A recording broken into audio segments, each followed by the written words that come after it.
Morning. Good to see you. I've been looking at all the little squares, everyone, for the last few minutes. It's taking you in.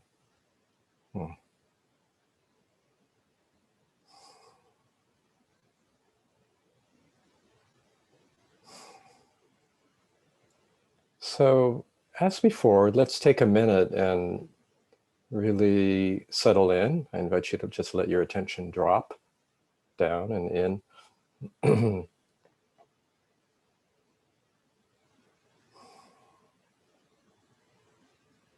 So we're entering into mini retreat mode here.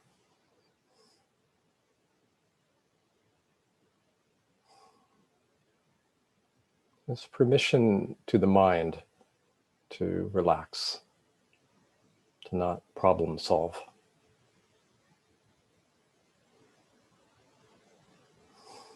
You may want to put the screen on gallery view for a minute.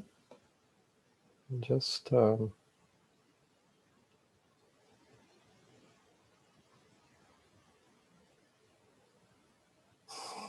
take in the fact that we are doing this together. And we're co-creating a field right now.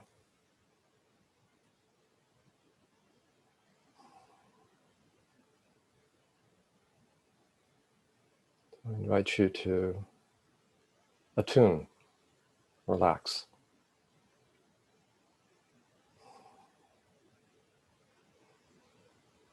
To our shared being.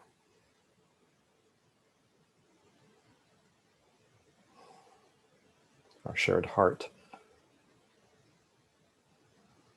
Our shared ground.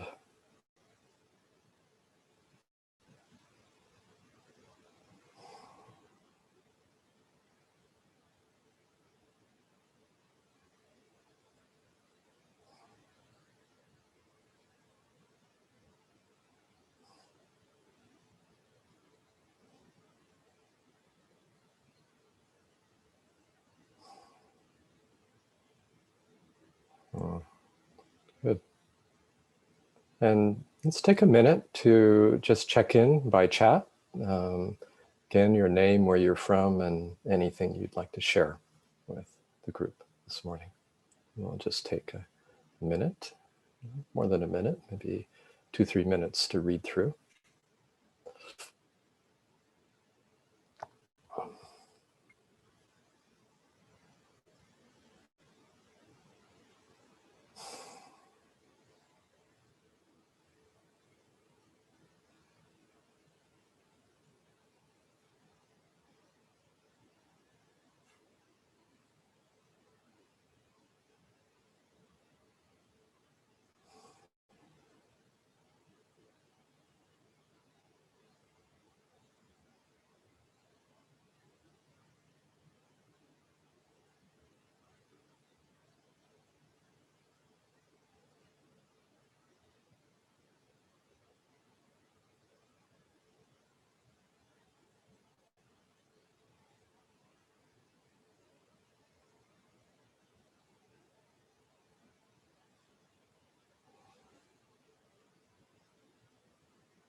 Lovely.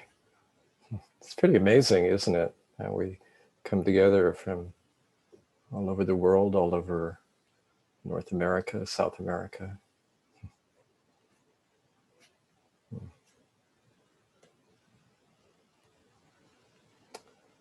Okay.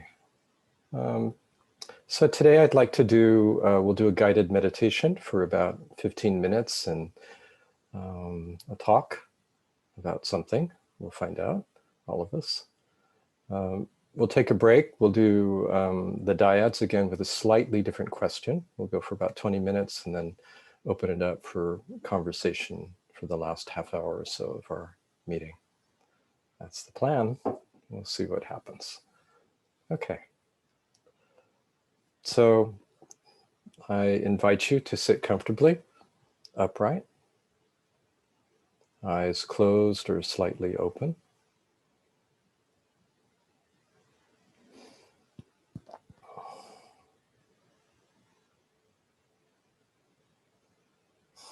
And take a few deep, slow breaths.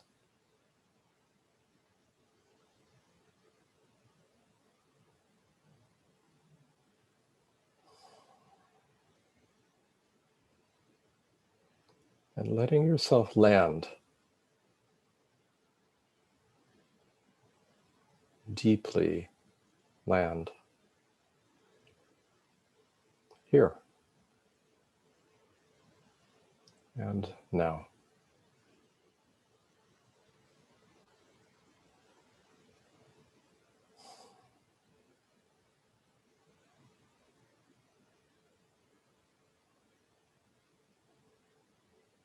There's no work for the mind, nowhere to go, nothing to get, nothing to get rid of or change.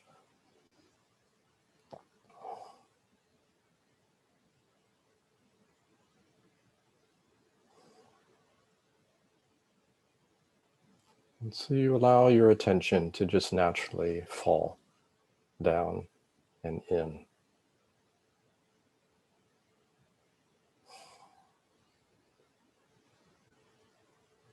Into the core of your body.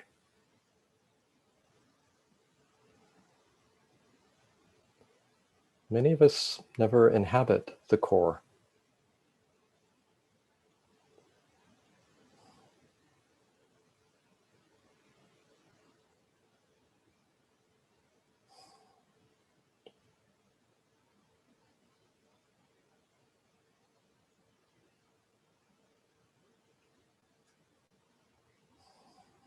Feel the weight of your body held by whatever you're sitting on.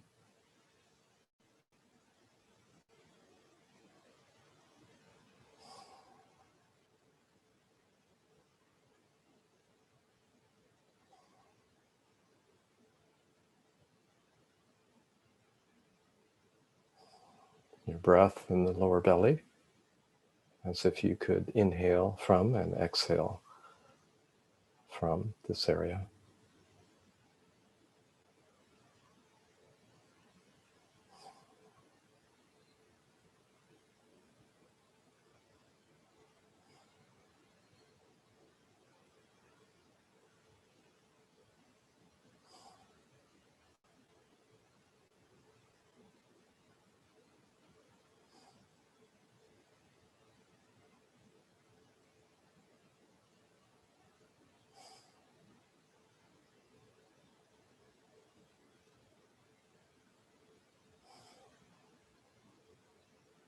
That's good.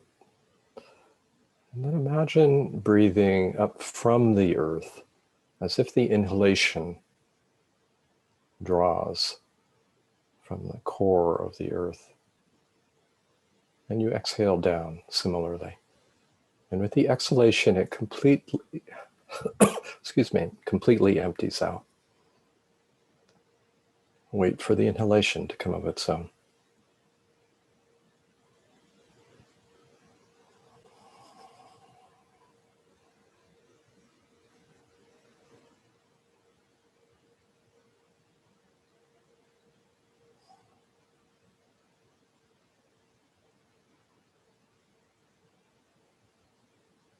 And feel the space beneath your body, the underground space.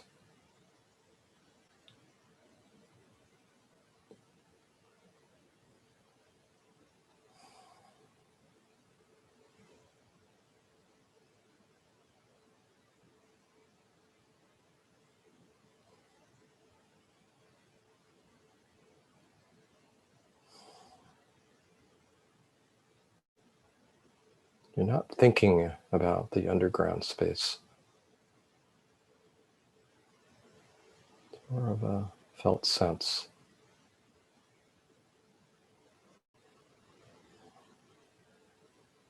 No efforting. Attention naturally drops.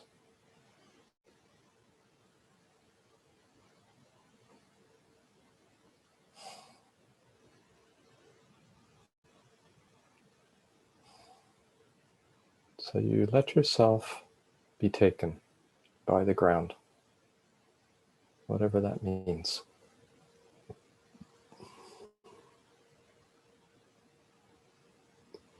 You open to the ground.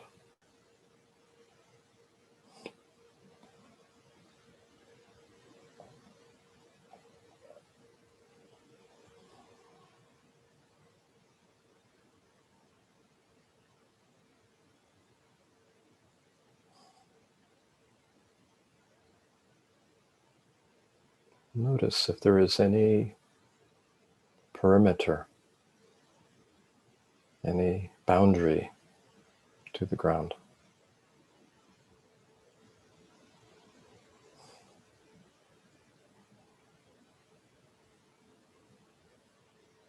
Or does it in fact feel boundless, infinite?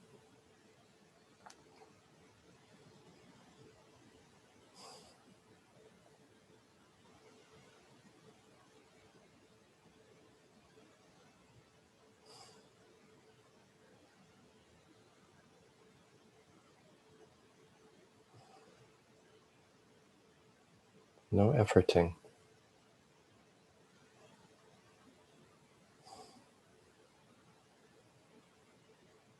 No grasping.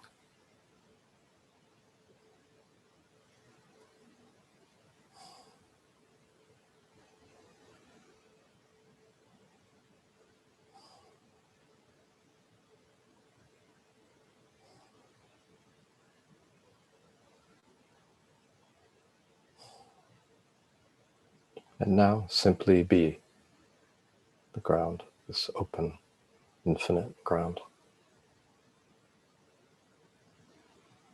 Be who you are.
For some, there will be an experience of darkness.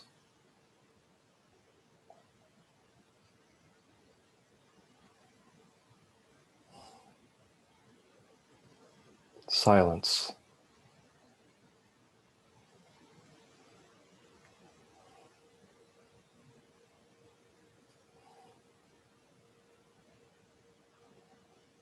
Solidity.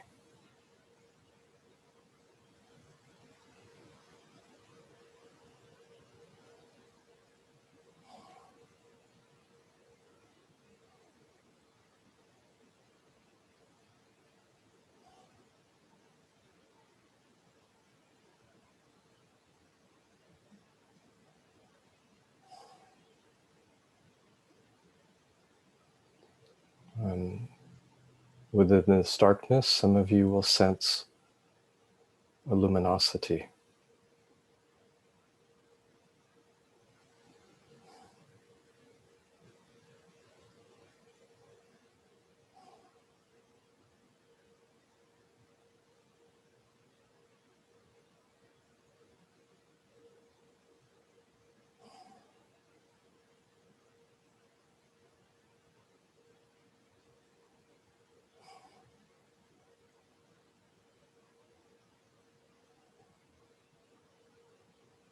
For some, within the silence,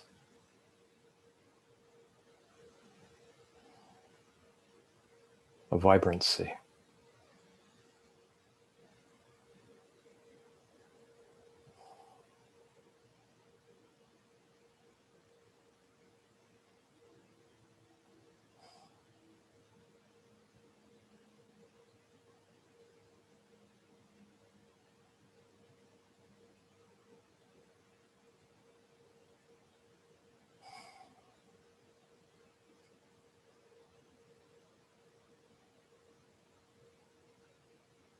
And for others, within the solidity, a spaciousness.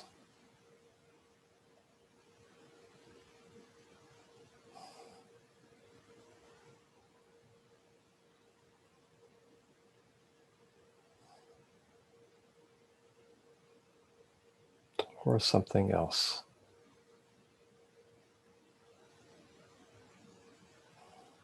It's a little different for everyone.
And now, just open your eyes a little bit, but continue to keep a soft gaze, not really looking at the specifics of your environment.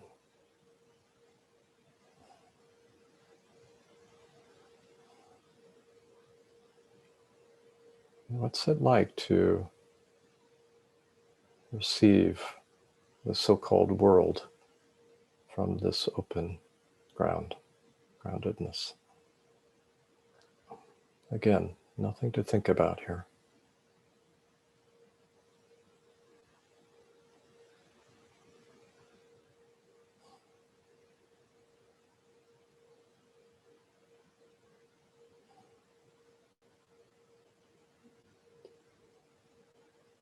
Is there a boundary?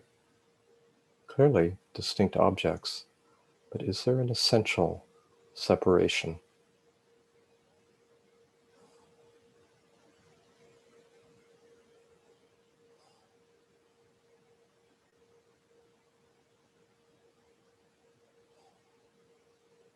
It's not a question for the mind.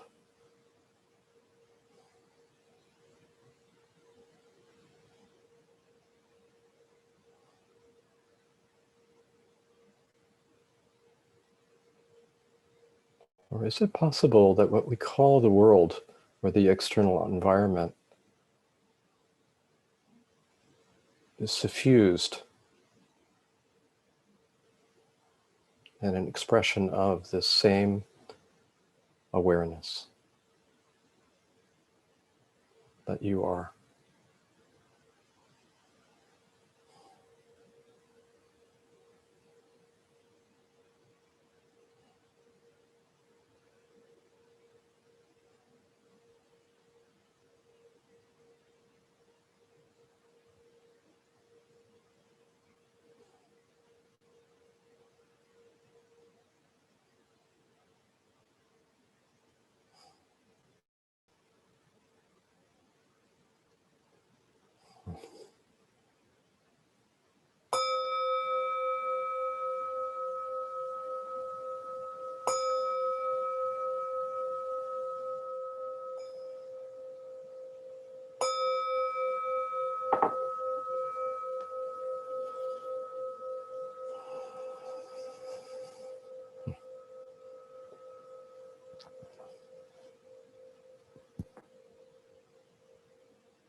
It's interesting that this exploration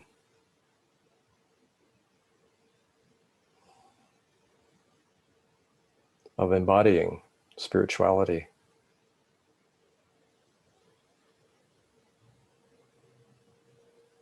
involves really going into the very core of the body, of our sensate experience of physicality, and exploring it intimately, not by thought. So it's a deep listening, a deep opening to our actual experience. In this case, we're accenting the felt sense of ground.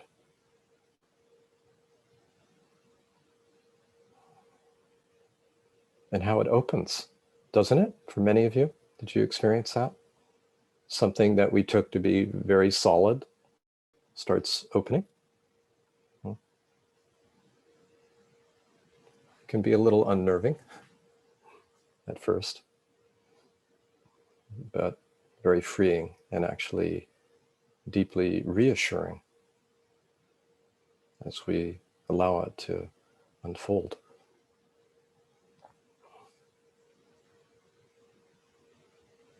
And as a result, we feel more here, don't we?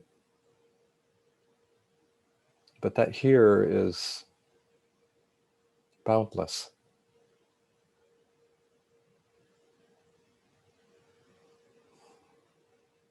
We feel more embodied. But the body is so open, we actually begin to experience it as not separate from what we call the world.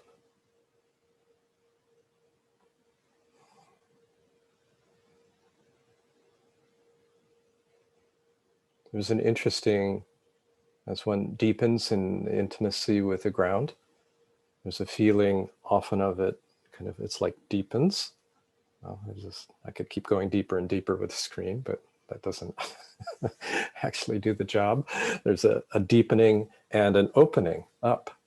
You can see my hands going out to the side. We feel the ground not just as a descent vertically, but as an opening out. And as our sense of our higher centers, the mind and the heart open up, there's a sense of globality.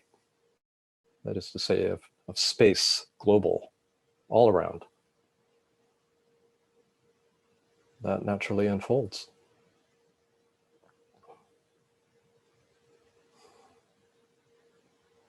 Well, anyway, I wanted to follow up on what we explored last time,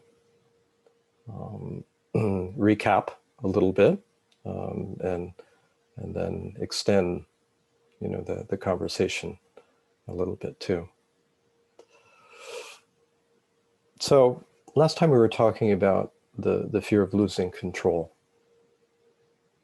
and the greatest fear being that of annihilation, of being nothing. And in the exploration of the experience of being nothing, we discover not so much an absence, but that we are not an object. We are no thing. Our nature cannot be objectified. Our nature is open. So that the emptiness, the nothingness, actually has a quality of openness also.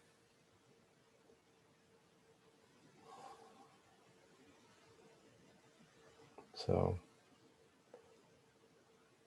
and it's interesting because there's an inherent ungroundedness to taking ourselves as a separate self. If we take ourselves as this, I mean, it looks, it's actually, it's interesting. It's a fist, isn't it? A contraction of some kind. We inherently feel insecure because we are in defense of everything outside of this contraction. which could possibly threaten us. And, it's obvious that all forms go at some point. All of our loved ones go, that we go as physical forms. And so we can't sustain this, and yet we grip harder. We think the harder we grip, the safer we are. Right? So there's an inherent ungroundedness, and yet we turn away from it. We don't want to face it. We go into denial, if you will. There is, after our last meeting, I remembered a quote by Wang Po, the Chinese Chan master. He was lived in the 9th century. And Wang Po said, "Men are afraid to forget their minds, fearing to fall through the void with nothing to stay their fall. They do not know that the void is not really void, but the realm of the real Dharma." Dharma meaning the truth or reality. Men are afraid to forget their minds, fearing to fall through the void with nothing to stay their fall. They do not know that the void is not really void, but the realm of the real Dharma. So, okay, so 9th century Chinese Buddhist masters are exploring this theme, right? Pretty universal, isn't it? By the way, this is from my earlier book, In Touch, and I do have a chapter on groundedness or lack thereof in it that you might find interesting. So we as separate selves always feel this kind of shakiness, this ungrounded, subtle ungroundedness, and we do all sorts of things to compensate for that. We keep ourselves busy, distracted, medicated. But at some point, none of that is satisfactory, and we start turning to our actual experience of ungroundedness, subtle ungroundedness, fear, even terror. And we start feeling into it, facing it, looking at it. So one of the things that I said very briefly last week was when this turning happens and we begin to really open to our inherent ungroundedness as a separate self, and as a multidimensional being, a physical being, an emotional being, a mental being, a relational being, there's anxiety in all of those levels. Our conditioning, whether we've had attachment wounds or trauma, developmental trauma. It's always best to start from a sense of presence. I just mentioned that, kind of assuming that everyone would know what that would mean. And it may, for many of you, it may be clear what that means, but I wanted to slow down a little bit there and say, describe what that means and how one can tap into that. Because it's essential. It's about resourcing ourselves to face what's often most challenging and difficult. So presence really is referring to being aware of awareness. An awareness that is always here regardless of our experience. And probably many of you have heard the teaching through various contemplative teachers and teachings that consciousness tends to identify with the objects, its objects, meaning with physicality, sensations, with emotions, and with thoughts. So we get glued to these contents of awareness. We identify with them and we take them as ourself exclusively. And so this background awareness, or this awareness, remains in the background of awareness. of our ordinary awareness, ordinary attention. Overlooked, overfelt, overseen, oversensed. If those are words, I'm not sure they are. But unrecognized is the point. And the mind, no matter how mindful, no matter how well trained, no matter how attentive,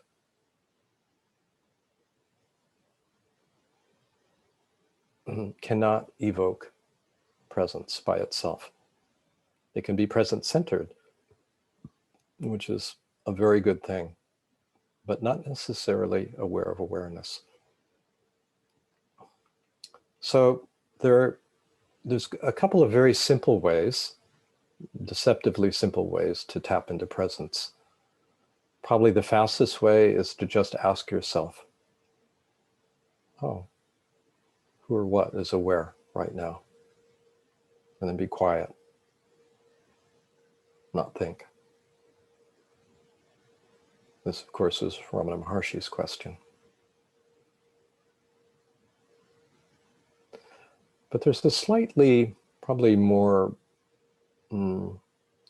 experientially accessible way, which is to begin with a little bit of mindfulness, to ask yourself, notice what you're sensing. Like, okay, what is the experience of touch right now? What is the experience of listening, of seeing? Just kind of noticing the senses, smelling, tasting. You notice your sensory experience. You notice any emotions that you're having. Emotions are a particular kind of sensation. Your mood, any feelings. You notice thoughts that you're having. An internal dialogue is usually the form they take. Sometimes be imagery, often thoughts about past or future.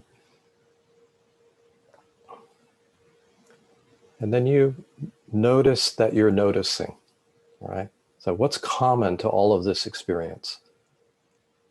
Sensations, feelings, thoughts. What is common to all of this experiencing? Oh, awareness, or I am.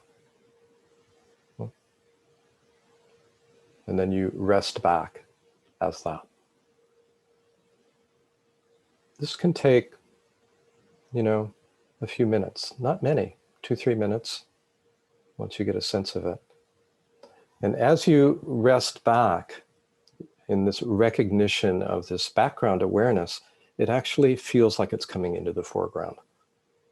We have a sense of openness and spaciousness, availability.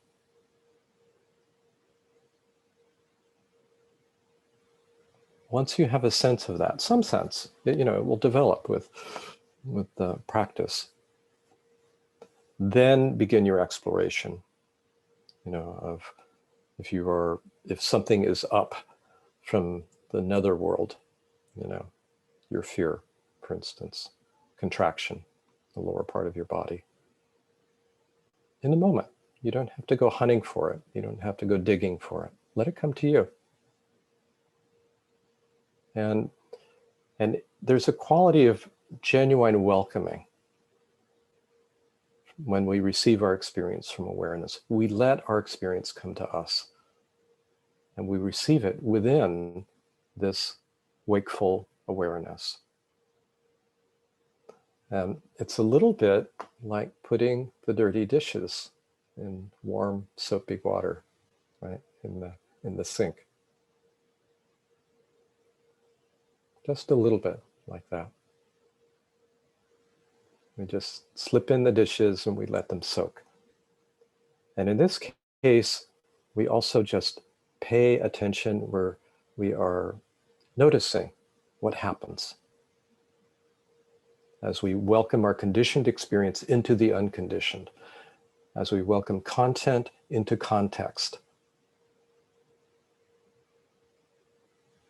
And as I said before, you can breathe into and out of areas of contraction. You can inquire what is in the very center of it, or is there a belief that goes with this? And if there is, to question it from your deepest knowing. But none of this is to get rid of it. Only the mind wants to get rid of our experience.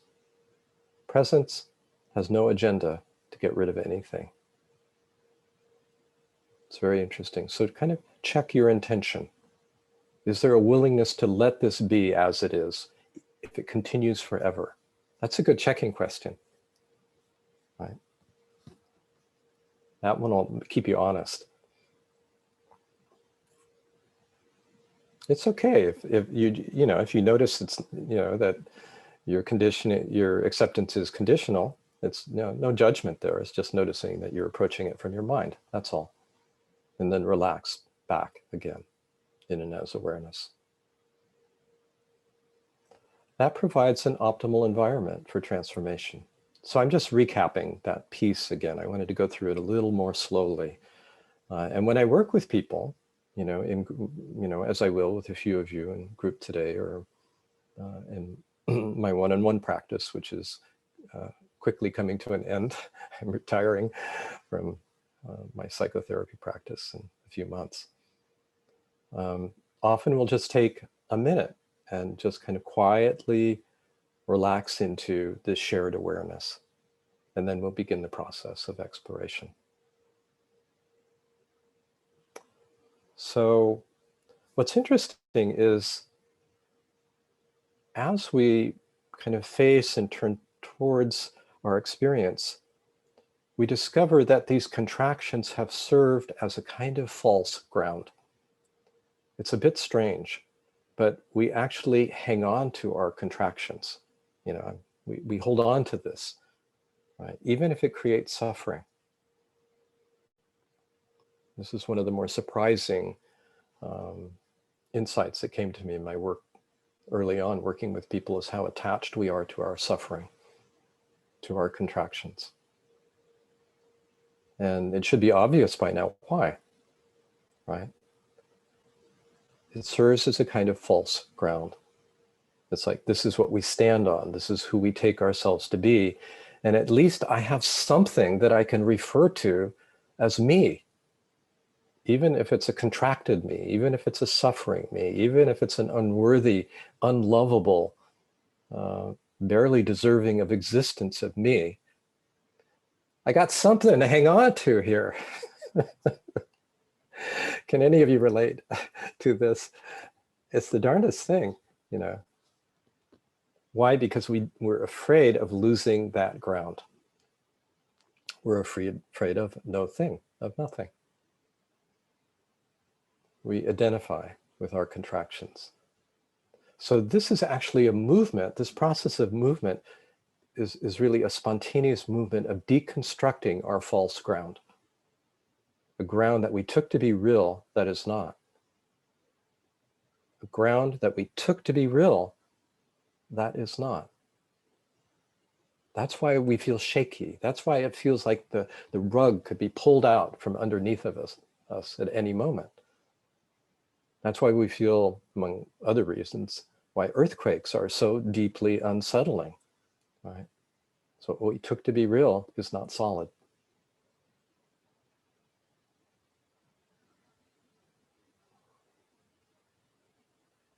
So a spontaneous process of deconstructing our false ground. And if you remember in the very first meeting, when I was describing the ground, I said that, there's metaphorically, we're referring to that which is foundational. And as a felt sense, there's a feeling really in the lower half of the body and beneath as well.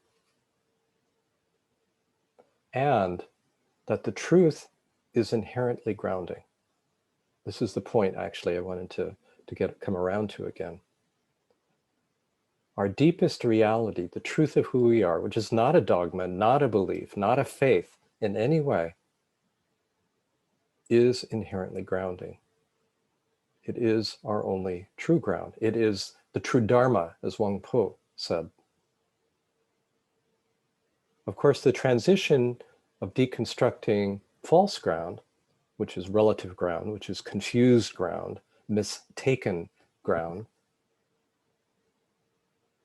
in that process of opening, we can feel shaky, right? Because we're losing what we think is foundational, but which is actually not. And if we are living out of accord with reality, the more we live out of accord with reality, the shakier it feels to let go of it. Makes sense, doesn't it? So it's a process, this opening, this deconstruction of false ground, not to construct some new ground, actually, but to allow what has always been here to be recognized. We're not creating a new ground, right? We're not philosophically making a ground of being, right? We're actually recognizing what has always been here and what is here right now as we sit together and have this conversation. It is always here, this openness, this profound openness, wakefulness, lovingness that we are.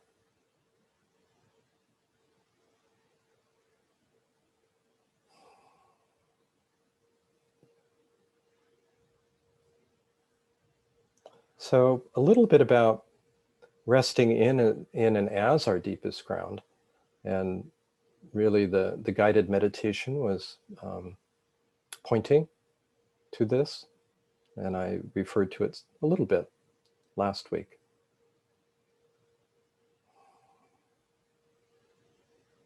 What happens when attention really drops down, all the way down?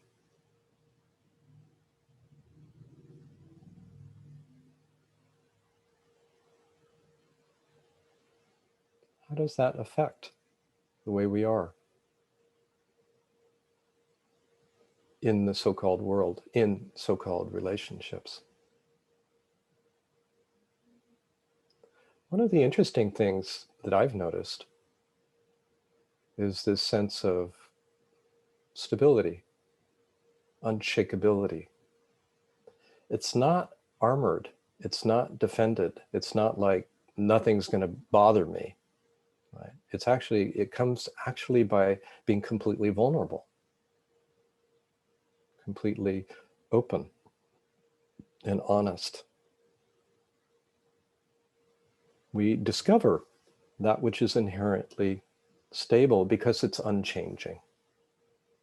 This is our unchanging nature.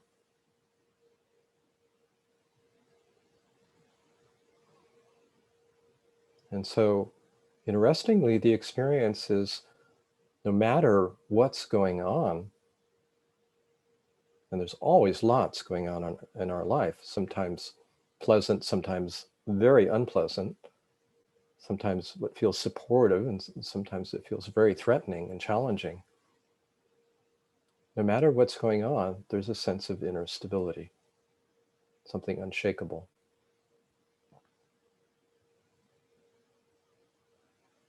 Even illness, even disability, even death. And it's not a mental attitude. It's not positive thinking. We're not creating some, making up something, affirmations in our mind. It's a deeply felt sense, all is well, no matter what. But because we're multidimensional on other levels, of course, we deal with whatever situations and challenges and problems arise, in practical ways. We do our best to deal with them. If the house is on fire, I don't sit peacefully in my seat saying all is well. I try to put out the fire, or I leave the house or call the fire department or whatever. We do what we can. If I'm hungry, You know, I don't sit and say all is well, and you know, I get something to eat, and so on, right? It's not like we become a vegetable or dysfunctional or stupid in any way. In fact, paradoxically, we deal with crises with much more economy and intelligence. That's been my experience. We're actually able to perceive situations as they are, much freer of projection. And that means we're actually able to adapt better. We see things as they are. And if things aren't clear, we wait until they are. So it's not a state of passivity. This is really important. It's not like we're becoming, you know, unmoving in our relative life. But there's a clarity because of this inner peacefulness and solidity.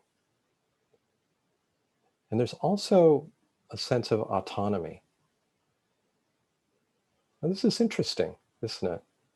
That in the letting go of our conditioned self and of our relative ungroundedness,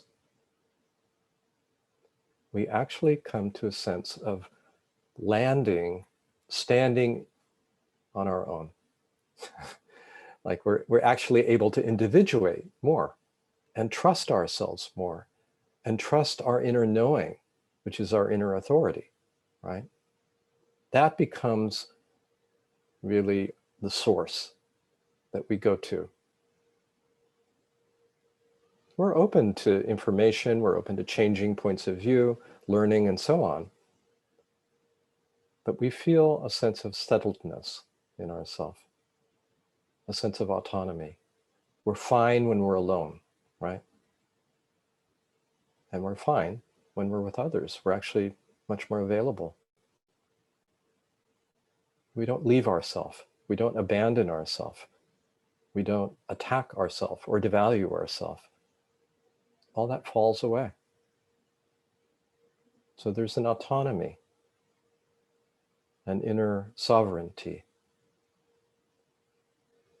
Often when we think of those words, autonomy and inner sovereignty, we think of it as being separate. It's not the case.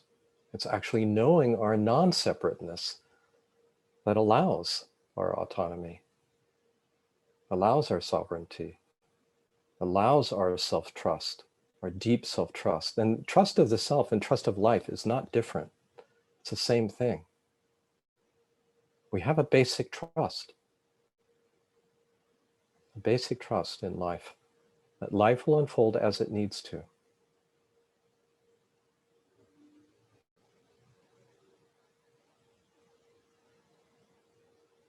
So again, an apparent paradox, not an actual one, an apparent paradox, that in our autonomy, we're actually available for intimacy, for real contact and connection.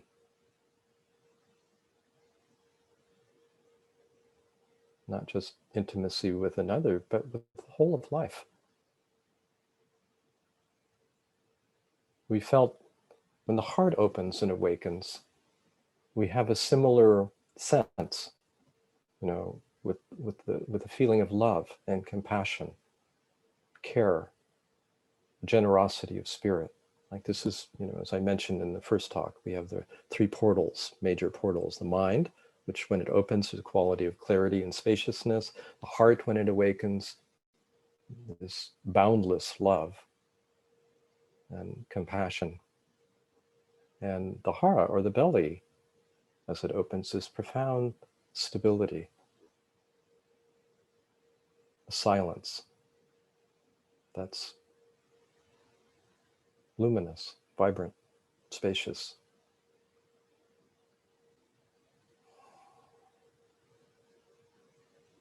So one thing I want to mention briefly, and then we'll take a break. Something else that begins to happen. And none of this is like these things that I'm describing, you will experience differently, undoubtedly. And you'll recognize some of these descriptors and you'll have your own unique experience. It's also not all or nothing. In other words, we tap into this and then, we lose touch with it. We recognize it, we forget it. Different areas are opening and closing, kind of like a sea anemone, right? These interesting creatures and multicolored creatures that open and close are very sensitive. So often there's a kind of opening and closing. You can't see my other hand, but a very dynamic movement of opening and closing that happens. Not just stages 1, 2, 3.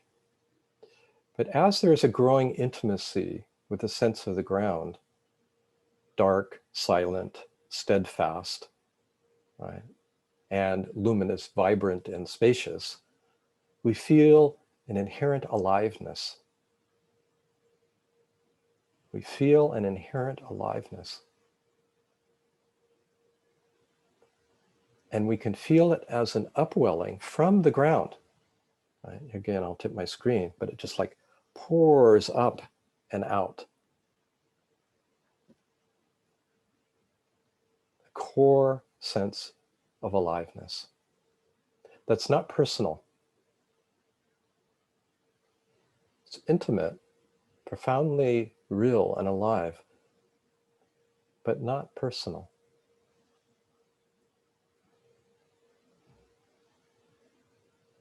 And it feels like the core is increasingly illumined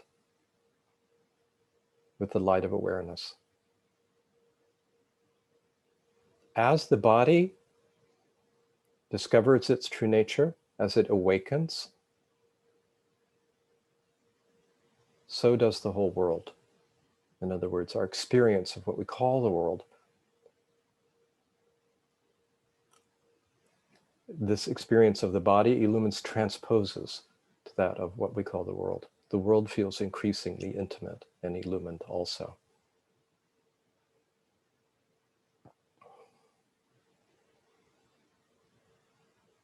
We may not necessarily feel this core. Some of us are more sensitive this way. It doesn't mean anything. We're just wired that way. But we'll feel it as a sense of aliveness, as an outpouring, right? Our lives as an offering in service to the greater whole. And this is profoundly satisfying.